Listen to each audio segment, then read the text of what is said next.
आइए पाठ पढ़ते हैं ल्हासा की ओर। ल्हासा 3656 किलोमीटर की ऊंचाई पर है और ल्हासा का अर्थ है देवताओं का स्थान। ल्हासा तिब्बत की राजधानी। वह नेपाल से तिब्बत जाने का मुख्य रास्ता है। फरी कलंगपोंग का रास्ता जब नहीं खुला था तो नेपाल ही नहीं हिंदुस्तान की भी चीज़ें इसी रास्ते तिब्बत जाया करती थीं। यह व्यापारिक ही नहीं सैनिक रास्ता भी था। इसीलिए जगह जगह फौजी चौकियां और किले बने हुए हैं जिनमें कभी चीनी पलटन रहा करती थी। यहाँ पर लेखक बताते हैं कि जब जो फरी कलिंगपोंग का रास्ता था जब नहीं खुला था तो तिब्बत जाने के लिए नेपाल से ही जाना पड़ता था। नेपाल और तिब्बत मार्ग से ही तिब्बत जाया जाता था और यही व्यापारिक मार्ग था। मतलब यहाँ से सेना भी जाया करती थी और व्यापार के लिए लोग यहाँ से ही जाया करते थे। सैनिक रास्ता होने के कारण जगह जगह पर फौजी चौकियाँ और किले बने हुए थे जिनमें कि चीनी सेना के सैनिक रहते थे। लेकिन जब चीनी पलटन मतलब सेना जब चीनी पलटन यहाँ नहीं रहती तो यहाँ पर आगे क्या हुआ। आजकल बहुत से फौजी मकान गिर चुके हैं। दुर्ग के किसी भाग में जहाँ किसानों ने अपना बसेरा बना लिया है वहाँ घर कुछ आबाद दिखाई पड़ते हैं।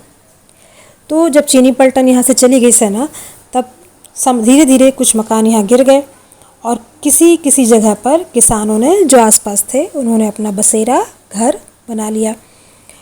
ऐसा ही परित्यक्त एक चीनी किला था। परित्यक्त त्यागा हुआ छोड़ा हुआ।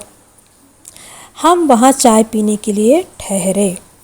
लेखक जब अपनी यात्रा पर थे तो चाय पीने के लिए वहाँ पर रुके। तिब्बत में यात्रियों के लिए बहुत सी तकलीफ़ें हैं, कुछ आराम की बातें भी हैं।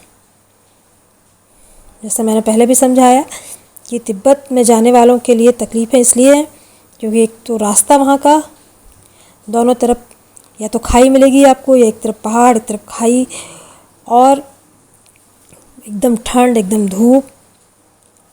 कुछ आराम की बातें भी हैं। वो आराम की बातें क्या होंगी कि वहाँ जाति पाति छुआछूत का सवाल नहीं है।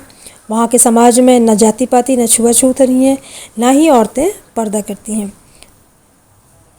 वहाँ की औरतों के लिए पर्दा जैसी कोई चीज़ नहीं है। वो बराबर से आदमियों के साथ काम करती हैं और घर चलाती हैं।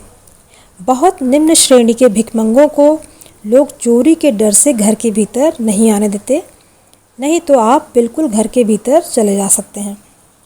निम्न श्रेणी के भिखमंगों मतलब जो बहुत ही भिखारी होते हैं, बहुत ही नीचे निम्न श्रेणी के, जिनको कि घर के अंदर आने नहीं दिया जा सकता, इस प्रकार के लोगों को चोरी के डर से घर में रहने भी नहीं दिया जाता, आने भी नहीं दिया जाता।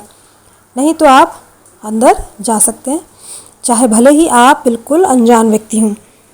तब भी घर की बहू या सासू को अपनी झोली में से चाय दे सकते हैं। यहाँ पर चाय का सामान, चाय देना मतलब चाय का सामान देना, और वो आपके लिए पका देंगी। मक्खन और सोडा नमक भी दे दीजिए। वह चाय चोंगी में कूटकर उस दूध वाली चाय के रंग की बना के मिट्टी के टोटीदार बर्तन में रख के आपको दे देंगी। ये तिब्बत की चाय है जिसमें वो मक्खन भी डालते हैं, नमक भी डालते हैं और उसको कूट कर बनाया जाता है, जो कि मिट्टी के टोटीदार बर्तन में रखकर दी जाती है।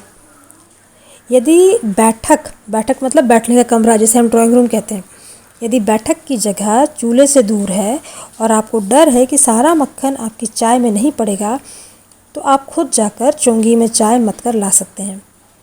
चाय का रंग तैयार हो जाने पर फिर नमक मक्खन डालने की ज़रूरत होती है। यदि आपको लगता है कि आप चूल्हे से बहुत दूर हैं और आपको दिखाई नहीं दे रहा तो आपका मक्खन आपकी चाय में नहीं पड़ेगा, तो आप स्वयं जाकर वहाँ चाय मथ कर ला सकते, बना कर ला सकते हैं और फिर नमक और मक्खन आप खुद डाल सकते हैं। तो ये हमने पढ़ा आज पहला पेज। अगली क्लास में हम पढ़ेंगे इसके आगे। तब तक मैं आपके लिए कुछ पिक्चर्स भेज रही हूँ, जिसको आप देखिए कि ल्हासा कहाँ पर है, वहाँ का जीवन कैसा है। Thank you.